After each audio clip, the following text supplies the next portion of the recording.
John Twist of University Motors, and I'm here to talk to you today about the Mark IV MGBs, the late model MGBs. You know, the MGB was the most popular sports car ever produced by England, maybe the most popular sports car in the world. They made over 500,000 models after 1962, between 62 and 80. You know, when the models first came out in 1962, they were pretty Spartan vehicles. Well, they were available with disc wheels and wire wheels, overdrive and standard, left and right hand drives, and they ran pretty well, they performed pretty well. Those are the Mark I MGBs. In 1968, from all the safety and pollution standards that were imposed on the company by the American government, the car changed pretty dramatically. In 1968, we see the introduction of dual circuit brakes, collapsible steering columns, reinforced doors. Well, headrests and triple wipers came in 1969, but we had all kinds of changes that were made then, and these are what we call the Mark II MGBs. Again, available in wire wheel and disc wheel, overdrive and not, and of course for the North American market, they're all left-hand drive. MG was also producing cars for lots of other countries, lots of other markets. In 1968, the Mark II MGBs were with a chrome grille. That changed to a recessed grille, but by 1973 and 74, there was a honeycomb grille. That 73 and 74 MGB was probably the nicest chrome bumper B that came out. At the very end, they had those very large block overriders on them that were called Sabrina overriders in England, and for us to make the same comparison, they'd be called Dolly Parton overriders here. In 1974 and a half, they introduced the rubber bumper. Now the rubber bumpers were because of safety regulations, so the rubber bumpers came on in September of 74, but the single carburetor, the single Zenith Stromberg, wasn't introduced until 1975. But at University Motors, to help us understand the variations in the models, we call these the Mark III MGBs that begin with the rubber bumpers in 1974 and a half. And these run through 1976. They had the same interior, the same dash as the other MGBs, but the ride height was changed. Again, available in disc and wire wheel, overdrive and standard, a myriad of colors. The standard colors are black, white, red, blue, and green, but during the 70s they had a whole range of earth colors: tundra, bracken, black tulip, bedouin, all kinds of unusual colors. Well, in 1977, they really got the rubber bumper car right. And from 1977 through 1980, they produced a number of cars for a number of markets, but most of them came to the United States. Now the whole range of MGBs, that 500,000 cars, is really 512,243. That's the number of MGBs made in both the Roadster and the GT model. Add to that the number of MGB GTs, which is 2,591, and if you're so inclined, add to that the number of MGCs, the six-cylinder derivative, of 9,002, and we end up with a total production of 523,836 MGBs. Exported to Sri Lanka, South Africa, Australia, Japan, and of course, mostly the United States of America. Now this late model MGB, the Mark IV MGB, was produced in both Roadster and GT models, but to the United States it was only available as a Roadster. Now they made 89,382 cars altogether during those 4 years. 78,570 came to this country. That's 88% of the production of Roadsters came to this country. The remainder of them, a few went to Japan, and most of them stayed in the home market. Some went on to the continent. Now these late model MGBs were only ever really called the Mark IV MGBs in Canada, sales promotion. everything you see in the United States are still called Mark IIIs.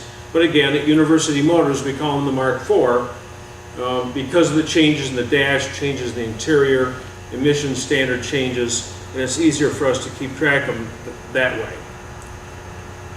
They came in a myriad of colors again, the standard black, white, red, blue, and green. The white color was glacier white, an older MGB color that was run through the end of '77 and changed to Leyland white in 1978 through 80. This was commonized with other Triumph models.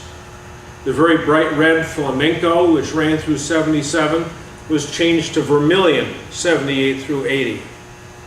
Blue was Tahiti blue through '77. And in 1978, we pick up pageant blue. Then we have a couple of these earth colors left over, sand glow and chartreuse, that ran through '77. They were replaced wholesale by a brown, russet brown, in 1978, and a very vibrant yellow called Inca yellow, which ran 78 through '79. In 1980, it was changed just a little bit, commonized with another Triumph color and called Snapdragon.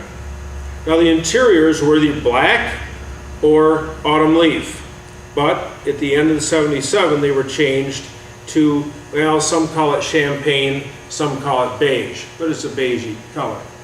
The carpets also came in two colors, but the most common color that we see here in this country is black, but the battery shelf in back, go figure, is always a chestnut color, a tan color. So that's the range of MGBs. 500,000 of them, from a Mark I to a Mark II to a Mark III to a Mark IV. And of the rubber bumper MGBs, the Mark IV is really where it's at. Even the trained eye has to glance at the serial number underneath the windscreen to catch what year the car might be. An H registration is a '77, a J is a '78, an L registration is a '79. And in 1980, they changed the numbering system altogether. Those are the GVVDs, and those are the 1980s. Now, one last comment. 6,667 MGBs were produced in black. That was in 1979 and 1980. They were first introduced as the Special, I think. And later, they were called the Limited Edition. These came out, these were black with the silver stripes on the side. Not aluminum, but a magnesium type wheel that was common, sort of common, not exactly the same wheel, is a Triumph TR, the Triumph Stag. And these cars are pretty sharp. They've got a couple little extras on them, different mats, some interior differences. But that's the range, from 1962 through 1980. Today we're talking about the Mark IV MGB, and I want to show you what's underneath the bonnet. Let me open that up.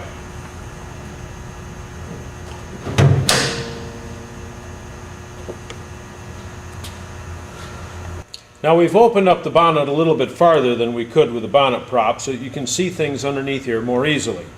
First of all, I want to point out that there's a body number on the car, GU23T, that designates the Roadster and the North American specification on the body. In front of here we've got a fresh air grill, sometimes missing, that keeps the leaves and small animals out of the twin cooling fans. Again, we have a protective mesh here at the top. MGA owners will recognize this mesh as a standard British mesh used also on the MGA air cleaners. Behind here we've got the twin cooling fans. These are very powerful fans indeed. There's no substitute for them. Those little weenie Kenlow fans don't hold a candle to the power of these guys. But these are magnetic fans. In other words, they are permanent magnet fans, and connected backwards, they will run backwards. I've seen both running backwards or one running backwards. If both run backwards, when you're running down the road at 60 miles an hour and the fans are pushing the air away from the radiator, let me tell you how quickly your engine can overheat. Here we have the radiator. It's such a wonderfully new and improved design, 77 through 80, that rarely do the cooling fans come on at all. It's a very, very efficient dissipating the heat. On the back side, we have a small switch which operates the cooling fans. Some owners have found that putting a relay between this switch and the cooling fans helps a lot in the longevity of the switch. Over here on our outside, we've got our expansion tank. Remember that the radiator stays full all the time. Air is forced out of the top of the radiator and into the bottom of the overflow tank, and then when the engine cools, water, coolant, is drawn from the bottom of the tank back up into the radiator, so that theoretically no air is able to stay up here at the very top of the radiator. Coming around on the right-hand side of the engine, we have the ignition relay. Now this relay is installed in 1977 through 1980 specifically to handle the current of the cooling fans, so that all the current running those fans doesn't have to run through the ignition switch. Here we have the fuse box, a very great mystery to some, and yet pretty understandable. The top two fuses are the parking lights. Now those are either separated side to side or diagonal. That's what the government demanded, that when you lost one fuse, you didn't lose all your rear parking lights. The third fuse down is the operational fuse, what we call the white-green fuse, in that it's got a white unfused wire at the front and a green fused wire at the back. It's about a 20 amp fuse. That runs everything that operates when the key is on, with the exception of the cooling fans. This runs the parking lights, the stop lights, the wiper motors, the reverse lights, the heater fan, the turn signals, the instruments, everything that runs when the key is on. The bottom fuse runs everything that works when the key is off: the interior light, the trunk light, the horn, and the bright light flasher. Underneath here we have three more fuses inline fuses. One is brown, runs the hazard warning lights. One is slate and runs the anti-run-on valve, and the other one is white with brown and heavy green, which runs the cooling fans up front. This inline fuse on the earlier cars, on the earlier Mark IV cars, often burn up a little bit, and it was replaced with a circuit breaker mounted to the inner fender on the later models. Coming to the rear of the fuse box, we have the starter relay.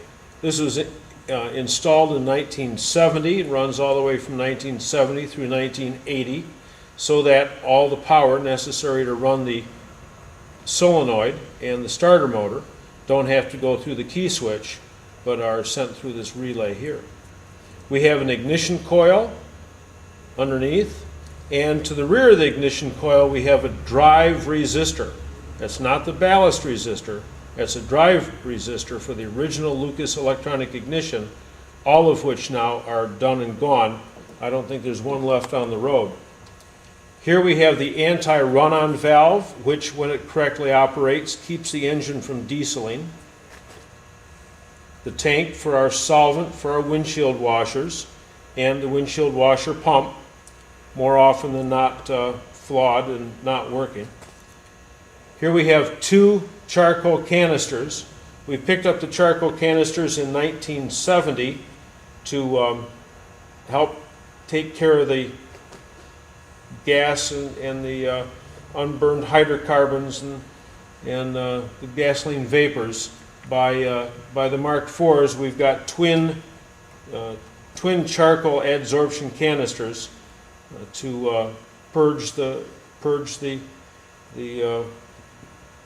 unburned hydrocarbons from the gases making their escape, and so it doesn't foul the atmosphere. Here we've got our heater motor and heater matrix, twin speed motor. It's not really twin speed, it's just regular speed and slow speed. Down underneath here we've got our anti-run-on valve switch, which when you purchase a new switch for here has been known to be packaged incorrectly, and with the wrong switch in this location you can end up with your anti-run-on system working backwards. And this also, down here at the bottom, is the hose that runs up to the gauge, carries the oil pressure from the engine up to the oil gauge. Again, the heater box, and over here to our inline fuel filter. Sometimes you'll see a solid metal can. I never saw the point of having a solid metal can for a fuel filter. You might as well be able to see what's inside. Anyway, the fuel comes up from the back of the car from the fuel pump, comes through here, comes out of the top of here, and originally came through what's called the rollover valve, which is fitted here. It's gone now, as it is on most cars, and should be on yours if it's still there, because the rollover valve leaks. Some safety device, huh?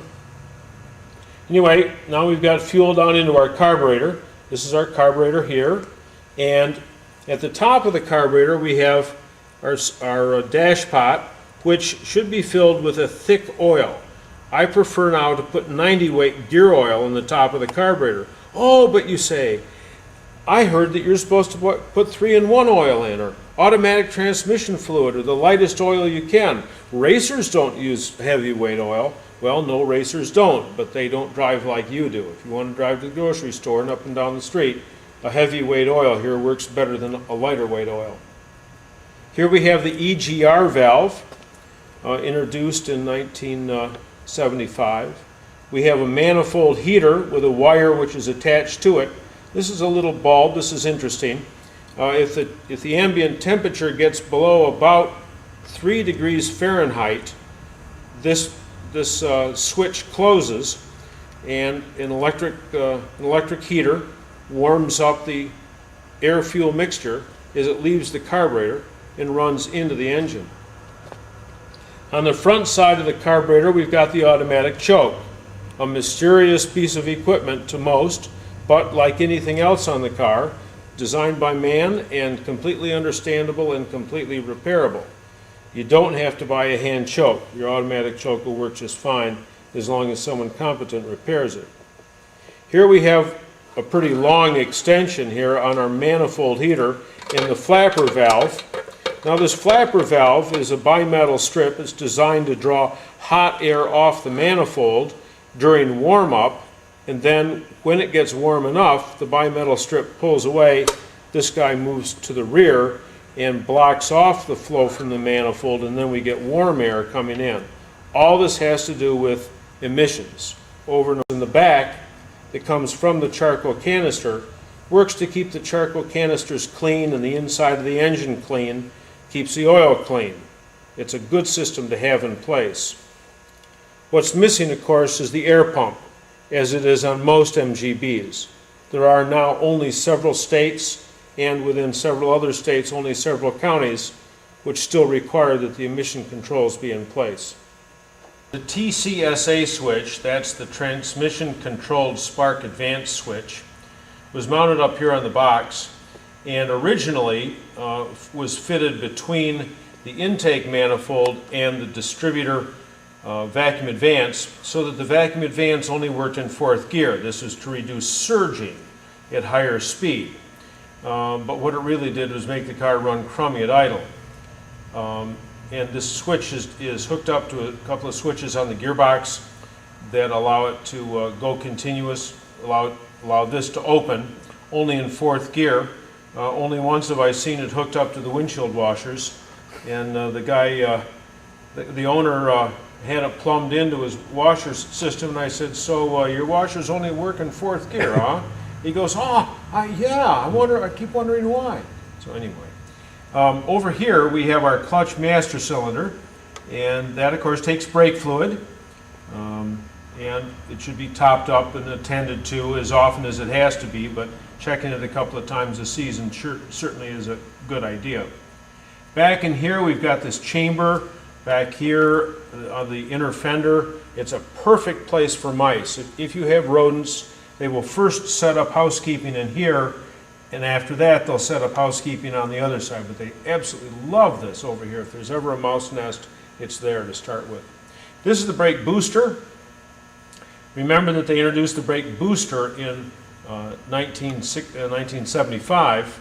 Now the earlier models, there was a brake servo available, but this is a brake booster. This increases the pedal effort and presses on the master cylinder here.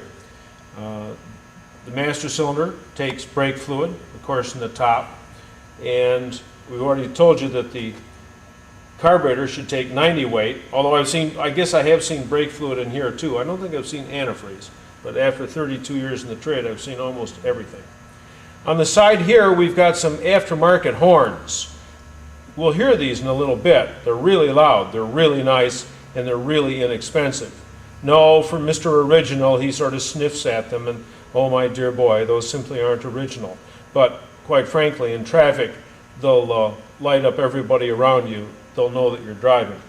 We've got a bonnet release cable that runs underneath here. If there's ever been any body work, it's always dangling. I see it's dangling here at the back. It shouldn't. It should be picked up a bit. Coming back around to the front, we always have warning labels. We've got a warning label here that the car is wired negative earth. Shouldn't be a surprise to anybody. All cars now are negative earth, but remember that up through 1967, the British cars were all positive earth. Then we've got an EPA warning sticker. On the California spec cars, there's a sticker much like this, although it's mounted over on the other side of the bonnet shut platform. And as an aside, there were no 1980 California spec cars. They couldn't pass the emission standards, so they weren't officially sold in California with a 1980 manufacturing date. You'll see here there's a little strap, little wire tie to hold the fan switch in the radiator. That's an inexpensive solution to get this guy to stay in place. However, you can also take this hose clamp here, reverse its position so that the screw is on this side. That sort of fouls the wires and stuff, and it ends up that the switch can't pop out of the radiator. This was improved in 1980, finally, and those are very strong, very durable units. When you're filling the radiator, you should really fill it through this cap up here, which, when it was introduced, was black plastic. Well, that didn't work very well because getting it just a little too tight would cause it to snap, and it would pop loose under high pressure. When you're running down the expressway and there's a lot of water going through and the car was really hot and so forth. Bring you to a quick stop as the whole under bonnet flooded with antifreeze. Most everyone's replaced these with brass plugs now. It happens to be the same as a MGTD or TF drain plug, half-inch BSP pipe fitting. Below this we've got our alternator. This is the 18 ACR with a wide stator. Not uncommon to see some of them plugged in upside down. This one's plugged in correctly because the wires come out the top. Of course, we've got our 4 spark plugs down the side of the engine, and our dipstick here. The distance between minimum and maximum is 1 quart. There's only 4 quarts in the sump. A gallon of coolant, same amount of, or a gallon of oil rather, a gallon of lubricant, same amount of oil in the engine as there is blood in your body. Here we have the heater control valve, which is operated from the inside and allows hot water to come out of the head into the bottom of the heater matrix and then back out of the matrix to the heater return line, back into the engine to get warmed up again. It's not uncommon for these to get plugged up, silted up, or sort of a jelly substance built up on the inside from years and years of disuse. Down here we have our oil filter. You can get an incorrect oil filter. As a matter of fact, just yesterday a customer who thought our price for changing his oil was too much stopped at a Quick Lube. They put on the wrong filter. He drove home with no oil pressure. Called us up and wondered what the problem was. We told him it was probably now his engine. And underneath here we've got our distributor. This is an original distributor, original Lucas distributor, but as seen from the wires that come out, it has the modern Pertronics system in it. This is pretty much the underbonnet. It's necessary to keep it clean. It's helpful to keep it clean. And it certainly is important that you add oil in the engine and oil in the carburetor and brake fluid in the two master cylinders, and of course that you keep your coolant topped up in the expansion tank. Underneath the bonnet is where we run into all the various types of threads. Remember that this car, even though England went metric in about 1968, 1969, it was a slow process. And all the threads here, all the threads that you see are all American threads, all American fine thread. Now there are a couple of coarse threads here and there, studs going into cast iron, some bolts going into aluminum, but almost all the threads in the entire car are American, SAE, fine thread. A very, very few are metric. The 4 spark plugs, those are 14 by 125, those are metric. And over on the brake master cylinder, the fittings on the master cylinder itself are 10 by 1.0 metric threads. So those threads and all the threads on the electrics are metric. Those are the only metric threads in the entire car. Now there's also a British form that we'll find too. Remember that I mentioned that this was 1/2 inch British standard pipe.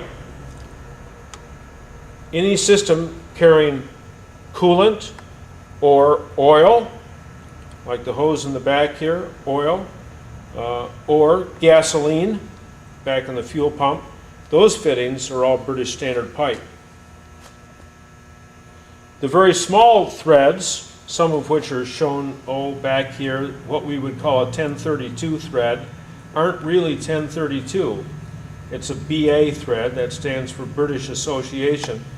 And in the case of the 1032 thread, it's the shank is 3/16 and the pitch is 0.82 metric, go figure, but it ends up at about 31.75 threads per inch. So our 1032 nuts and bolts work wonderfully in the MG. That's pretty much the underbonnet. I think we'll go back and take a look at the boot now. The luggage racks were dealer installed. None of them came on the cars from the factory, dealer installed. So there's differences in position from time to time, and there are two different luggage racks. Some of them have 4 bars, and some have 5. This is the 5-bar variety. We'll open up the boot lid. Remember in British that we have a boot, a bonnet, and a hood. Doesn't mean the same stuff in America. Inside the boot, we should have a full tonneau. This is the full tonneau here. Opens up into a pretty good sized piece. We have a half tonneau here, or a half boot. This stuff has been lying on the trunk floor here, the boot floor, for quite a while. Got a lot of staining on it. We have a bag which has got our jack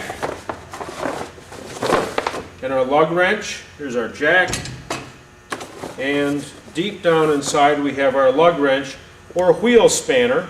I didn't mention that the wheel threads are Rudge Whitworth, and the jack should be pulled out only at the shows to show everyone that in fact you do have a jack, because if you try to put it into position and use it, it will bend the side of the car. Absolutely. Best to get a scissors jack. Still deep inside our boot here, we have our tonneau bars. Tonneau bars, you say? I thought that this was part of my jack. These are pretty rusty, but we'll show them in a minute when we go to erect the top and the half tonneau. Inside here we have our spare tire. These tires have got the same bolt pattern as Nissans and some Toyotas, and so sometimes you can find a replacement small wheel to fit in the boot. We have a fuel pump which is exposed in the boot here, and it vents into the boot Only once in a blue moon does the diaphragm fail and the boot floor fills with gasoline. We have a lamp, an interior lamp, up in the center with a switch right here. Don't know if you can see that going on and off, but if this switch is to pop out and fall over on the side and the boot lid closes, that light can remain on, and that light staying on, of course you don't know it's on, and it will deplete your battery of electricity within about a day or so. This car has an aftermarket switch, battery switch, back here to turn the battery on and off. An unnecessary item, but some people like them. One word of caution about the boot lid and the boot lid locking mechanism. Once you close the boot lid, you can't get inside the boot except through the reverse light holes. And that means you've got to take the reverse lights out and go in with a big long hook to get the boot lid open. So when time comes to adjust the boot lid and the lock mechanism, best to put a very small person on the inside of the trunk here, along with a pry bar, a screwdriver, and a flashlight, and experiment, continuing to change the position of the latch so that it's in the right spot and the trunk opens and closes as it should. It will lock. Let me say one more thing about the tires. The cars were originally supplied with 165/14 tires, but those are unavailable now.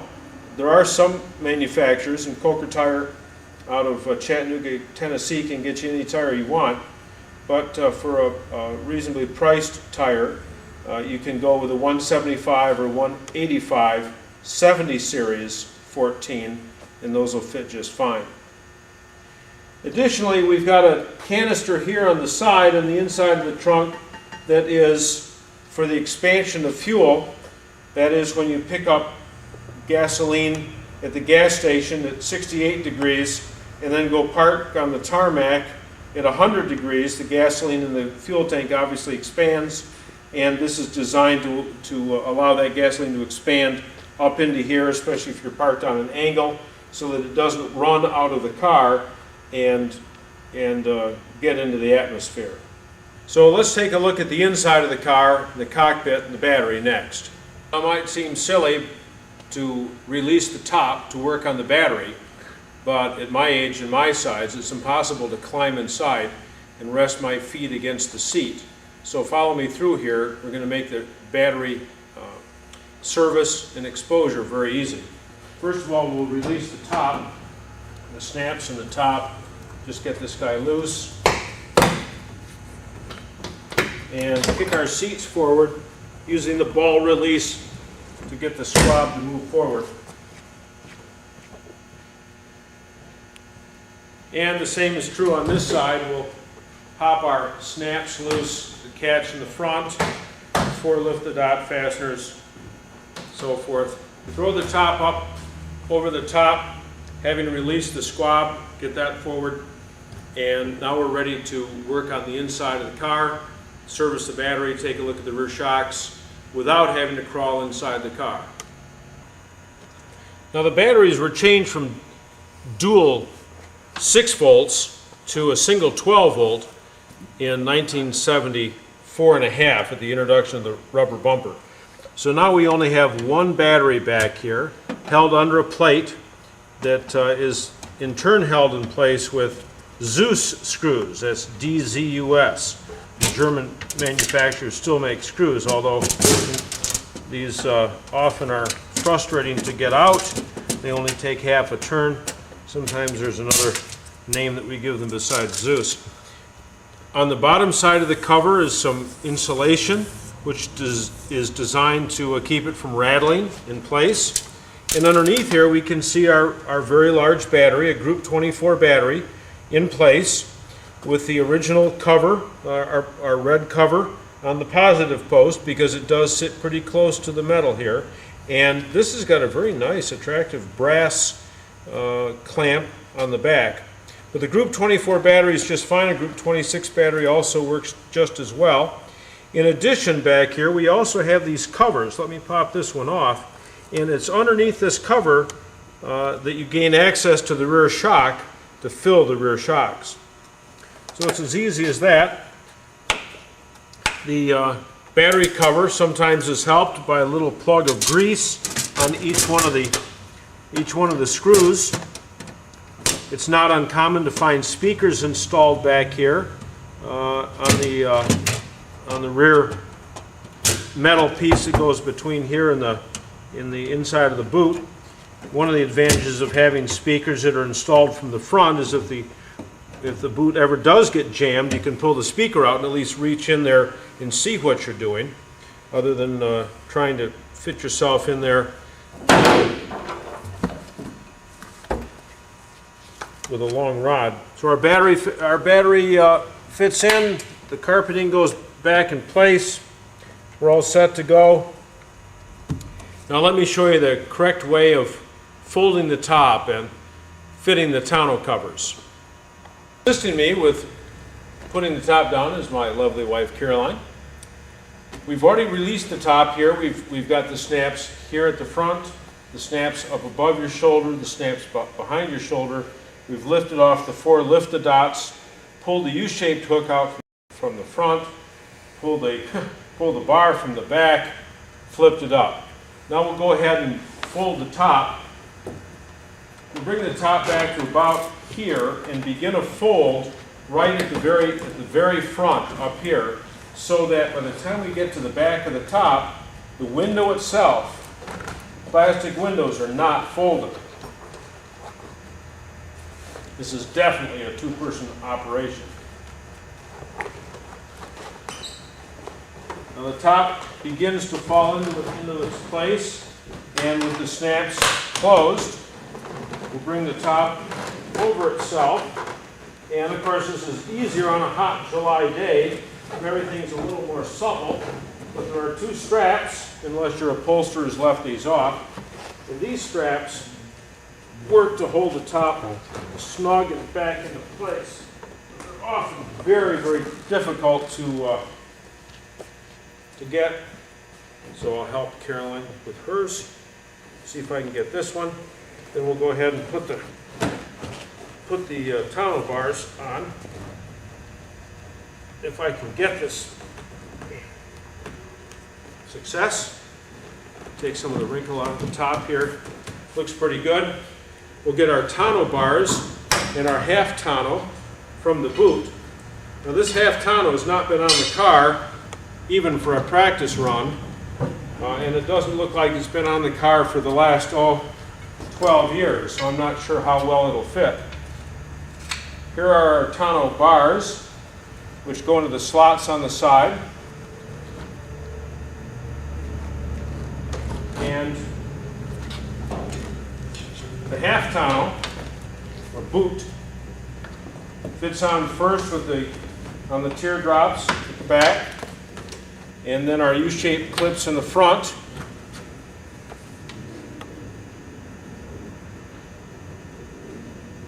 And then usually we can get a couple of these snapped into place along the side, although I'm getting mine before Caroline's getting hers, so chances are she won't have any luck at all, because this thing is tight.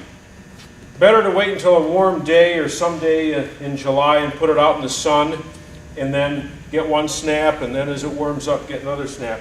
Then on the inside, there's more snaps to go. This is like putting a canvas cover on your boat. There's snaps down inside that everything attaches to, unless the upholsterer's left them off. He hasn't left them off here, although the snaps don't work very well. And finally, we have these elastic pieces here, which attach to the lift-to-dot fasteners inside, unless they're already torn off. And this gives the half tonneau a nice, tight, finished cover, as long as there's not a hole in it like this one. So the half tonneau is nice, works well for having an attractive view running down the road. The full tonneau is the same installation, only that there are 2 snaps on each side, which when pulled down, snap in, and again give you the ability to walk inside someplace and cover up the cockpit without actually having to re-erect the top. Now the seats have several different adjustments that can be made. First of all, as we showed before, the ball here at the bottom can be pressed down and the whole squab comes loose and the seat can move fore and aft when you want to get access into that back battery section. Additionally, there's a rake adjustment, which is made here with a paddle on the side, so if you want to sit straight up or if you want to be laid back, you can choose either of those positions. The headrest has a couple of different positions. You can put it up or down depending on what's comfortable. If you want to take the headrest all the way out, the easiest way is to press it all the way down to the bottom as this is, and then yank, and it should come right out. If it doesn't, stand in the car and heave on it, it will work. The seat also adjusts fore and aft a long, long way, just simply by pressing the adjustment and sliding the seat forward or back. It's wonderfully comfortable. The MGB door is reinforced for a number of years to offer more safety in a side collision. It has a quarter vent window here on the side, whose hinge is not uncommonly broken at the top, but affords some interior ventilation. Most cars don't have a quarter light window anymore. The window should glide up and down easily. If it doesn't, you can always oil the tracks, front and rear, and there isn't here, a little rubber block to keep you from poking your forehead when you're jumping in and out of the car too quickly. In 1977, speakers were added to the inside of the doors as a standard feature. They're very low profile speakers. They're hard to find today at the auto parts store, even though you can. And the locking assembly, if I move this up, you can see if we lock the door, there's the lock. It works obviously with the push handle, and it works with the interior handle here and releases. Down below we've got an anti-burst device to keep the door from popping open in a collision, and sometimes, not always, but in this case, the keys actually work. When we lock the car, we can lock the car from the inside so that you cannot open it from the paddle, nor can you open it with a push button. But once that's released, of course, you can. But if we take the key and turn the key, we'll watch and see that by turning the key, the inside lock moves, and now the car is locked, and we cannot get the car to open until we release it. Of course, it never makes sense to lock the door, ever, because if the thief wants to get something that's inside, he'll cut the top. Just better leave the doors open. Now to take a look at the better view of, an easier view of the inside, of course the steering wheel just pops right off. No, not really, this is just a joke. I got it prepared first so it would come off easily for us to see. Over here on the left-hand side of the dash, we've got a dash rheostat. That controls the brilliance of the lamps on the dash. It's not uncommon for the dash rheostat to be faulty and the lamps to glow at the same rate all the time. You can hot wire through the rheostat, and you can also buy new bulbs on the inside. Then we have a hazard light switch, which does two things. It turns the hazards on when it's on and turns the turn signals on when it's off. So the hazard switch is an integral part of the turn signal circuit. We have the fuel gauge. There is a little band of red at the bottom to give you a warning of when you might be getting close to the bottom of the tank. But remember what your grandfather told you, and that is, kid, if you're going to drive on half a tank, drive on the top half. The oil pressure gauge is down below. Normally we see pressures anywhere from about 60 to 80 pounds on the road, sometimes as much as 90. Anything less than 50 on the road is horrible and a warning that you've got to do something immediately. You might have to change the oil. You might have to change the bearings in the engine. Then we have a stack of control lights right at the center of the column, the high beam flasher, the ignition warning light, the hazard warning light, and the brake warning light. We've got a speedometer. This has really got pretty full instrumentation here. The speedos up through 1979 go up to 120 miles an hour, but remember the 55 mile an hour speed limit. In 1980, the speedometers only went up to 80 miles an hour. The clock, the odometer on it, will register up to 99,999 miles. The clock, the Smith's clock, quartz clock, is a pretty durable unit. Most of them are still working. However, when they're not, there isn't much repair. There are some aftermarket ones that look pretty close. The temperature gauge here on the bottom right is an indicator of the coolant temperature in the engine. There's a little umlaut right in the center. Normally the temperature gauge reads right in the middle. But right now, it's now 26, a full 26, almost 27 years after the end of production. And we're starting to have trouble with the voltage stabilizers, which control the electrical supply to both the fuel gauge and to the temperature gauge, and it's not uncommon to have those reading erratically. Again, be careful of your fuel gauge. Don't tempt it by getting too low. Over on the right-hand side, we have a fan switch, which has got two positions, half speed and full speed. On the steering column, we have our left-hand control, which does our turn signals, our bright light flasher, and our horns. Let me show you what those brilliant horns are like. No kidding. Everybody looks at that. We have our wiper control and washer control on the right-hand side. The earlier models used this switch, this stalk here, for overdrive, but on the late model cars, the Mark IVs, the overdrive is incorporated into the center of the gear shift lever if it's installed. We've got dash vents here on the top, a locking glove box on the right. Our mirror can flip between daylight and subdued lighting. And down on the console here at the bottom, we've got a temperature control to allow a certain amount of air to run, a certain amount of water to run through the heater matrix. And on the right-hand side, we can deflect that air either to your feet or through the dash vents. Now let me say a couple words about the heating and ventilation system. First of all the air that enters the heating and ventilation system comes through the fresh air grill located on the front side of the windscreen. It's folly to put a cover on top of that. I see those all the time. I don't know why people think those are cool. On the other hand, it is wise to have a little piece of mesh screen underneath there, because if a pine cone falls inside there, a green pine cone, isn't very large and is very skinny, but once it sits in there and dries, it expands and it's a real bugger to get out, let me tell you.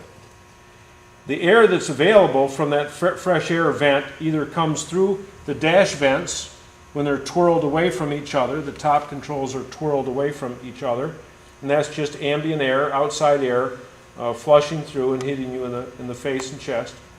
Underneath the dash is a cockpit vent that's about 4 inches by 10 inches and flushes the cockpit with outside air.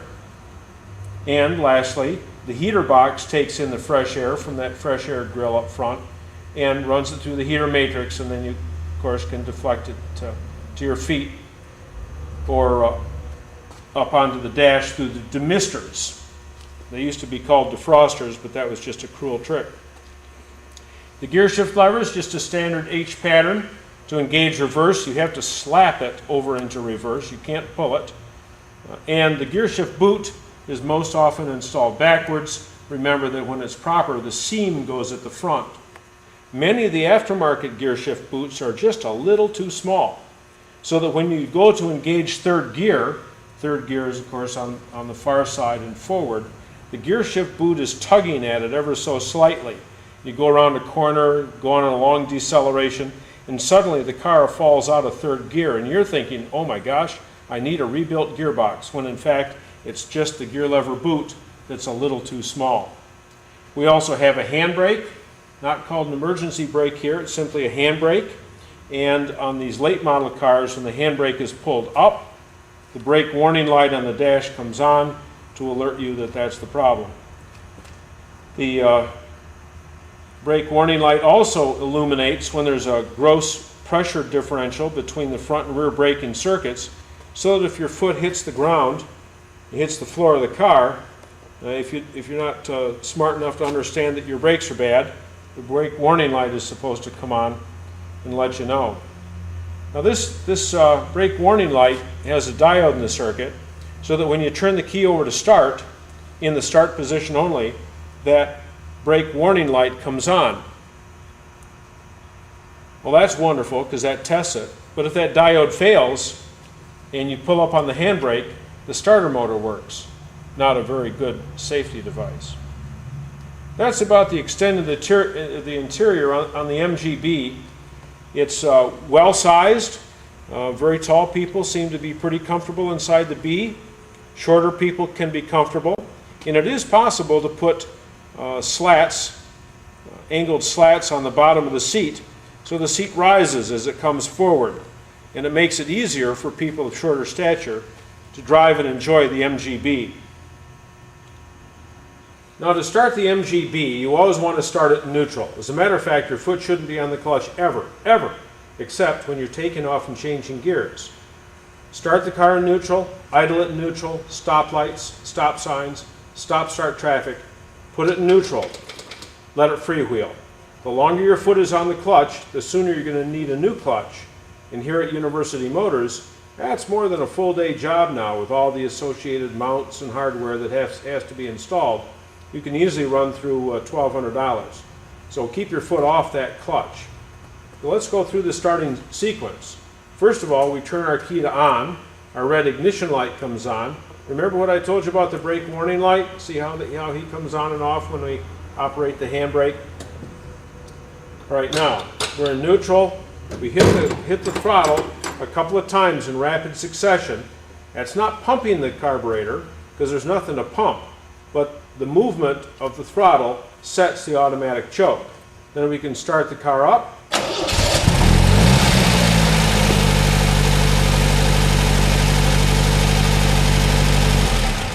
And you saw that I had to rap on the tachometer. Lots and lots of the tachometers now are sticky.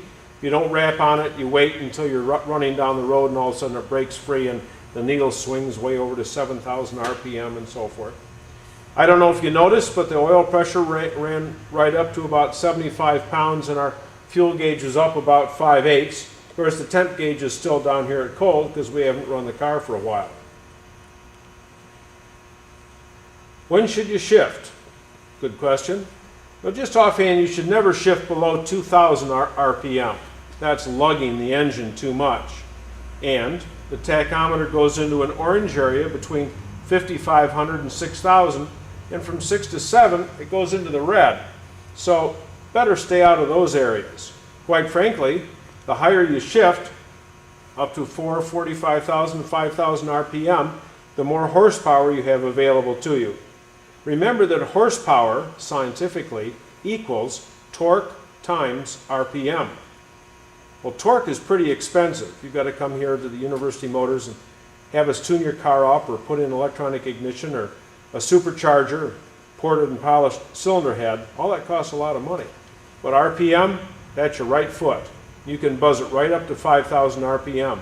Oh, you say, won't I blow up my engine? No, you won't. You're not going to spend very much time at 5,000 RPM. Our hazard lights, as you can see, wink up here, and when the hazards are off, our turn signals work. Here they go. So this about concludes the, I don't know if I can get the key out. And of course, you can put the key on, or put the steering wheel on to go driving. Probably ought to put the nut on before you go driving. You know, the most important part of a race car is the nut behind the steering wheel. But in this case, the nut behind this steering wheel is probably more important than me.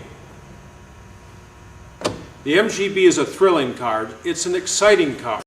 It's a car that can take you to the grocery store. It's a car that can drive you from Seattle to Tallahassee, Florida. It's supported by clubs throughout the United States, local clubs, national clubs. There is a wonderful selection of technical information, wonderful people, The MGB is a real driving experience. So my suggestion to you is go out, get your car clean, outfit it with whatever you need, and drive it. Drive it to work, drive it for play, but drive it and drive hard. Thanks. See you later.